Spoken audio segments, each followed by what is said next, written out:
Oi, eu sou a Mitzi Amado e você está no Filantropia Empreendedora. Eu quero compartilhar hoje uma perspectiva que é a seguinte: eu penso que sem relacionamento não há captação de recurso. Me conta por aqui, me manda mensagem dizendo se você acha que isso faz sentido, se você concorda, se você discorda, qual é a sua experiência aí no dia a dia da sua prática filantrópica, porque a minha prática me diz isso. E eu vou destrinchar um pouco mais. Em outros momentos aqui no canal, eu já falei do que eu penso sobre a importância do nosso foco estar nas pessoas. Por quê? Porque são as pessoas que geram recursos. Então, eu preciso focar no relacionamento, não num relacionamento interesseiro. Eu estou com a pessoa porque eu quero que ela se torne um doador. Não, isso não presta, isso é ruim. Todo mundo tem um sexto sentido, a gente sente quando o outro está se aproximando. Não é nesse sentido que eu falo, é no sentido de cultivar a relação mesmo. De cultivar o bem-querer, de querer ouvir a opinião, sinceramente querer ouvir a opinião daquela pessoa. Porque é isso, assim, se a gente está fazendo uma coisa para os outros, e não só para a gente se acha muito importante, muito especial, e que a gente já é o dono da verdade, a gente tem que saber o que, que o outro está entendendo daquilo, né? Até a gente estava comentando hoje sobre isso, de saber a opinião da pessoa que vai consumir aquele conteúdo, ou que vai participar daquele evento, enfim. Então, a gente cultivar a relação de uma forma sincera. E dessa forma, a gente está focando no cultivo do relacionamento com as pessoas envolvidas com a instituição, com o projeto, e naturalmente isso vai gerar uma sensibilização e trazer essas pessoas potencialmente, né? Isso vai trazê-las mais para perto, mobilizando recursos também. Bom, então aqui eu estou falando de foco no cultivo das relações e não nos recursos. O segundo aspecto que eu acho interessante, e isso aqui é uma outra, é um outro leque de desdobramentos, mas vamos lá, só num primeiro momento para falar sobre isso. Os três R's da captação de recursos, né? Recrutar, reconhecer e reter. A primeira vez que eu entrei em contato com esse formato, com essa proposta, foi num treinamento que eu tive a sorte de poder fazer na época que eu estava como coordenadora regional da Operação Sorriso no Brasil, entre 2002 e 2004, foi isso. Um treinamento no Panamá para todos os coordenadores de 25 países diferentes, na época era mais ou menos isso, e potencializando, né, preparando essas pessoas que eram representantes locais de uma organização do porte da Operation Smile, que aliás eu super indico ter como referência também. É uma organização mais antiga do que a ONG Terra Livre, que eu cofundei, apesar de que eu já tinha cofundado Terra Livre quando eu entrei em contato com a Operation Smile, nem conhecia antes. Mas essa tríade, recrutar, reconhecer e reter, foi durante esse treinamento com uma consultoria contratada pela Operation Smile na época que falou sobre isso. Eu falei, nossa, isso faz todo sentido, é exatamente esse processo que acontece. Eu recruto pessoas ou empresas, né? E uma vez que elas já tenham se tornado clientes da instituição, ou seja, quem que eu estou chamando de cliente? Aqueles doadores recorrentes, seja pessoa física ou pessoa jurídica. Aquela pessoa que faz um investimento mensal, uma doação mensal para a instituição. Doa todo mês R$ 50 ou R$ 10.000, seja o que for. Ou mesmo, dependendo do projeto, pode ser um investidor anual, se o projeto da instituição é mais é, esparso, as ações são mais esparsas, enfim, isso varia muito de caso para caso, né? No nosso caso, a gente tem uma demanda diária, a gente tem programas acontecendo todos os dias. Então, eu preciso ter uma fonte de recurso, uma receita, na verdade, mensal, que, obviamente, seja igual ou maior do que a minha despesa fixa mensal, tá? Bom, então, digamos que a gente já tenha feito a lição de casa, tenha recrutado essas pessoas físicas, jurídicas, investidores, né? E eles já são nossos clientes. Não se apegue tanto à terminologia. Depois a gente debate sobre isso. eles já são investidores mensais ou anuais fixos da instituição, tá? Já tem um compromisso firmado. E aí eu faço um parênteses. Quando eu falo compromisso, não é necessariamente assinando um papel. Não é porque a pessoa assinou um papel que não vai deixar de doar no mês seguinte. É um compromisso ético, um compromisso solidário, um compromisso humanitário. É desse compromisso que eu estou falando aqui, tá? De um combinado assim, de um acordo de damas ou acordo de cavalheiros. Bom, o segundo aspecto, depois do recrutar, a partir desse treinamento que eu fiz e super comprovado isso no dia a dia, é reconhecer, deliberadamente criar estratégias para reconhecer aquelas pessoas que estão investindo na instituição. Porque no final das contas, a instituição é apenas um intermediário.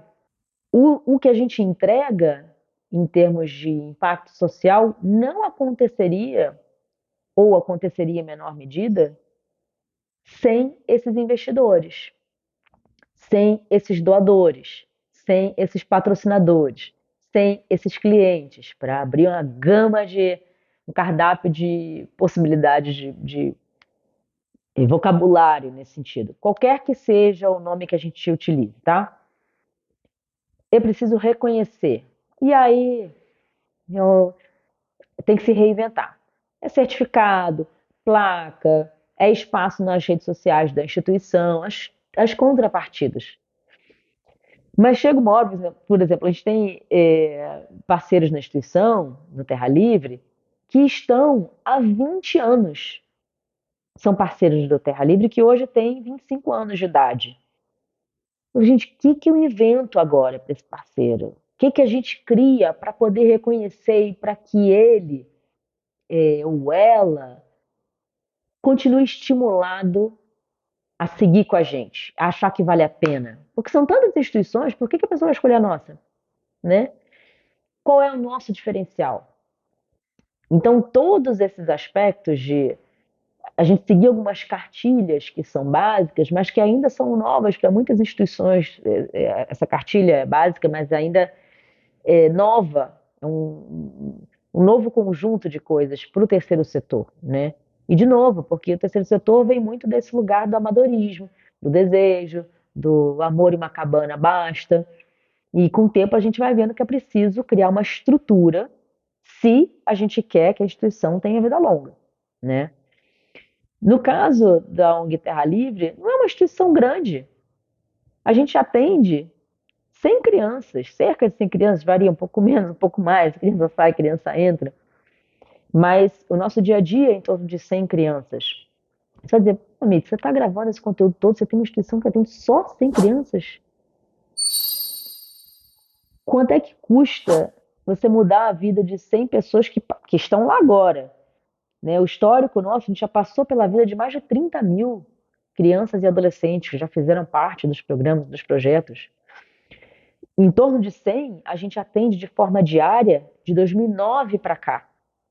A gente hoje tem adolescentes, homens e mulheres, já com cerca de 30 anos de idade, que foram alunos da ONG, né? Que vem trazendo um retorno do impacto que foi isso na vida deles, na vida delas.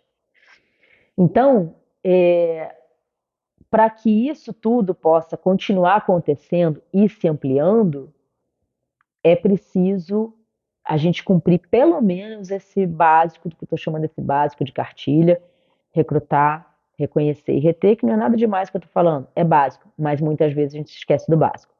Então, falando do recrutar, eu sei que eu não me ative muito no recrutar, ele é mais complexo, que tem a ver realmente com as fontes de captação, eu já falei no outro vídeo, mas enfim, tem muito que a gente explorar nisso. Reconhecer, tem uma miríade de possibilidades também. Eu falei em certificado, falei em placa, a gente pode falar em um convite, um evento que está sendo, os convites estão sendo vendidos, a gente dá um par de convites para aquela instituição, para aquela empresa, ou para aquela pessoa física, né? A gente dá o espaço de fala nas redes sociais, a gente dá um espaço de fala, a pessoa grava um vídeo, principalmente no caso de empresa, para que a gente coloque no informativo.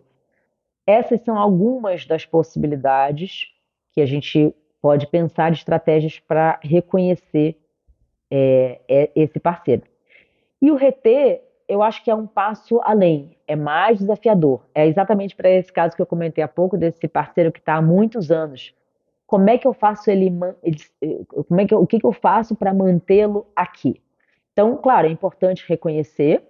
Eu acho que reconhecer é uma das estratégias de retenção, mas além disso, eu levo, por exemplo, os balanços financeiros para a empresa, da instituição para a empresa. Que diferencial eu dou para ele? Que exclusividade eu dou para ele? Não tem muita saída. A gente está numa cultura que fala disso, né? Então a gente tem as categorias de investidor, né? Master, Plus, Ouro, Gold, enfim, cada um tem o seu. Então isso faz diferença, é uma forma de reconhecer e é uma forma também da gente entender que esse parceiro precisa de atenção especial, merece atenção especial, porque ele é uma pessoa que acredita tanto quanto a gente. Essa empresa está tão envolvida quanto a gente, né? Porque está financiando para que as coisas aconteçam. Então, acho que se lembrar de recrutar, reconhecer e reter é importante. E por fim, só para a gente não passar batido, eu costumo dizer que só acaba quando termina. Por quê? Porque o interesse é nosso. O interesse é nosso. Porque senão a gente fala, não, mas eu fiz isso, eu divulguei, eu falei com a pessoa, eu mandei e-mail e morri na praia, né? Então, cabe a nós, da instituição, apresentar propostas, aprimorar a proposta, ouvir desse. Tentar ouvir, né? Às vezes a gente é ignorado mesmo e fica no vácuo e paciência. Mas tentar ter o feedback dessa pessoa, dessa empresa, do porquê que ela não se sentiu confiante para poder fazer esse investimento, por que que ela não foi no evento, o que que ela acha que pode melhorar, mandar questionário de avaliação. Tudo isso eu acho que faz com que a pessoa, de fato, esteja participando mais na elaboração do que a instituição faz e se sinta assim, como parte dessa concretização. Então, espero que essa perspectiva de que sem relacionamento não há captação de recursos possa se manter aí na mente de cada um que tiver acesso a esse conteúdo. Se você achou bacana, se achou válido, compartilha com quem você acha que pode gostar também e que possa ser útil para que a gente possa beneficiar cada vez mais projetos. Obrigada pela sua atenção e por estar com a gente até aqui.